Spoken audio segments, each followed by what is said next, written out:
hood is up on the M3 and I haven't uploaded a video in a while, so you guys can probably put 2 and 2 together and figure out what that means. One of the most common comments I get in the sections of my videos is people asking if these cars are reliable and if they should buy them.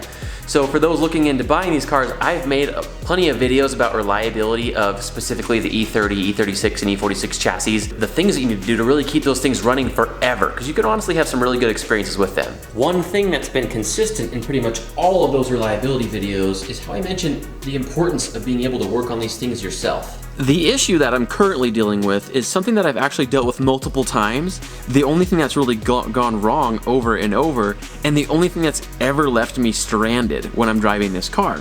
And we're gonna get into that in just a minute. And having the right tools for the job makes diagnosing the car when the time comes a lot easier. It's not really a matter of if you're gonna have to do this, it's when. The first time I had to deal with a check engine light, I went to like an AutoZone and used one of their generic scanners. Those things suck. They give you like a diagnosis that could be like 15 different things. You really need something that's gonna be a little bit better than those if you wanna have a good time. And that is where Carly Connected Car comes in. Carly is a small but powerful tool that can do things like read the exact same codes that you can read at the dealership, manufacturer specific codes that you usually have to pay like $100 or more at the dealership just to have them tell you what's wrong. You do that once, you pay for an entire year at Carly. So not only can you read manufacturer specific codes, diagnose your car, and clear them, you can also do things like check out a used vehicle to make sure that the mileage is all correct so you know you're not getting scammed before you buy it. My truck is a rollback. Of rolling back automobiles so that they're worth more money. That's why I always said, how do you protect yourself? You go get your car checked out. Or you can code new features onto your car that you otherwise would not be able to do. All right, we tried to turn this sucker to make the chimes of the Rolls Royce. So we turn it on, let's see if it does it. Oh, fancy, dude. You just got upgraded. Oh, Rolls Royce?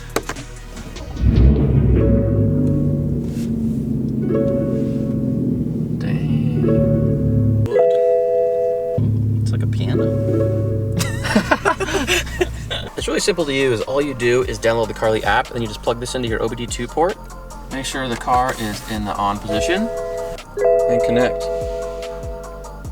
Did some customization with programming the car. Check for compatibility, and it'll tell you everything that your car is able to have coded, which is nice. Aside from coding in those awesome Rolls Royce chimes, we're also going to be turning off the start stop feature, so you don't have to push the button to turn it off every time you start the car. And then we'll go ahead and select the start stop automatic memory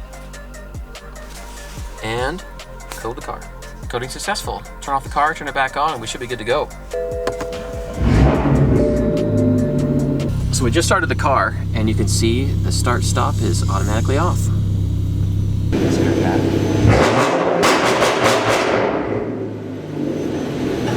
Dude, you didn't even look. You must be used to it. That's just a few of the things that you can do when you have Carly as far as programming goes. There's so many options. Look at this. Dang. Okay, so now I'm gonna change the sport displays. These should go from orange to red. Without stop start, no seatbelt dings, now red gauges. Have you tried looking at those gauges since you got your single turbo put on there? And Oh yeah, they're so off. It says like 300. Oh, I think they're red now. They're red. Oh, sweet. Here's a question, Cade. This might be one of those ignorance is bliss kind of things. Should we read and see what codes pop up? Might be scary. We should have a bet here. How many codes is it gonna find? I'm gonna say 27. I'm gonna say 30. 30? 30. What about you? 22. 22, okay, 22. We'll figure it out. To read the codes, we'll just go back into health, check for issues. Oh, 12 issues. It went from 0 to 12. Oh, I lost. We're at 24, 25, Jack. Oh, I'm right. We're only 50%, dude. Shoot, how can we have 27 problems? Well, it's not all engine codes because it'll read every module. So if you have something wrong with your seat, if you have something wrong with your airbags, you got something wrong with all kinds of things. This car's had a lot of work done to it recently, so many of those codes are probably just stuff from having the engine actually completely out. So a lot of these could be codes that have been sitting for a long time, so we'll have to clear it and then check it again and see how many remain. 43. Diagnosis completed, so let's go through and we'll see what they say. A lot of it, again, is probably just bull. Air conditioning. Okay, air conditioning. My system is evac right now, so that makes sense. Oh, brake pad sensor. That is accurate. I have a faulty sensor. Each code will kind of give you an idea what the mileage was, give you a description of what it could be. If you do search for more information, it'll tell you, like, look forums up for whatever those problems were to see if you can help you solve the problem. Fancy. Clear 'em, bruh. Clear issues. Check in 2 to 3 days. Well, Jack, you won. Looking a lot better. 60%, 0 issues, man. We're gonna have to drive a little bit to figure it out. Now, this is the one Carly didn't want me to tell you about, and it's a little bit of a secret. Big single turbo upgrade.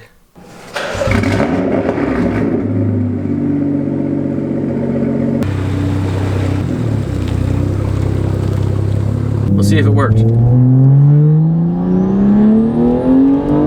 Whoa! Jeez. I'd say it worked. I think so. Holy jeez, dude, that's so loud. Oh, that guy.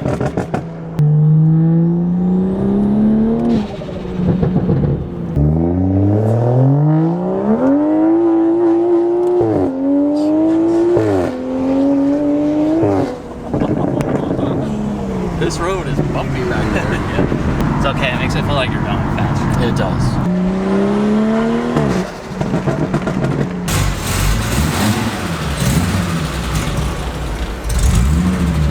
So it should be pretty easy for you to see why I keep this little Carly connected car tool in the glove box of my BMW pretty much everywhere that I go. Huge thanks to Carly for not only sponsoring this video, but making my life and ownership of a BMW just that much easier. And you guys aren't doing yourselves any favor if you don't have a tool like Carly, so definitely check out the links in the description and see what they can do for you. I can promise you, I'm gonna get a lot of use out of it.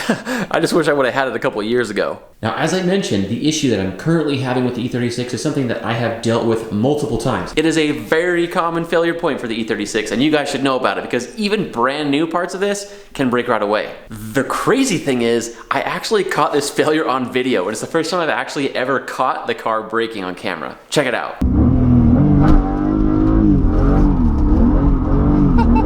Boom. Right there, right when the steering wheel hits full lock, that's when the beginning of my nightmares started. Let me finish telling you this story while I give you a nice view of a signature BMW styling cue, the Hofmeister Kink.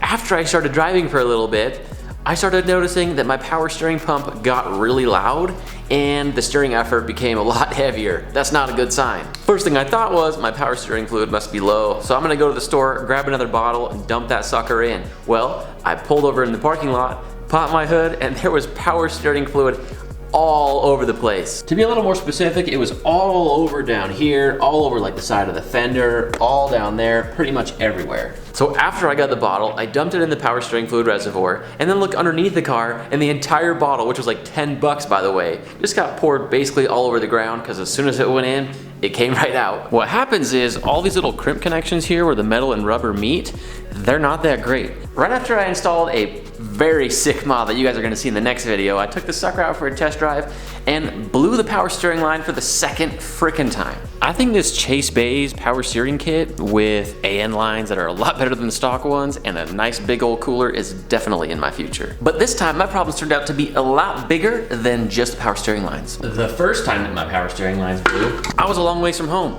I was like at least a 20-minute drive away from home, and I had two choices. I could either drive the car and risk frying my power steering pump, or I could hire someone to tow me and pay him like $300 to tow me for 20 minutes. Not gonna do that. So naturally, I did the only right thing to do, which is the stupid thing to do, and I just drove it home. Definitely not the nicest thing I could have done to my power steering pump, but after I got it home and fixed everything, it still worked, it just was a little bit louder. Maybe not the case the second time. The second time, I was actually just as far away from home, and you know, this probably wouldn't be that big of a problem if you don't drive like I do, but I drive like I do, and so I have these problems. So because of all that, and honestly, just E36s as they get older, all their power steering pumps are gonna get a little bit louder, so if yours whines, if yours groans and makes some noise, groans, it's probably a good idea to rebuild it, so I got a rebuild kit. It essentially just comes with all the different seals that you need to rebuild your entire power steering pump. you're basically doing what you would be doing if you bought a remanufactured one, just you're doing the work instead of them. And taking off your power steering pump is not a big job. It's actually really easy and pretty fast. And if you want to buy this rebuild kit that I bought, I'll put a link in the description to this exact kit as well. Holy crap. I think this should just come apart now. Oh, there we go.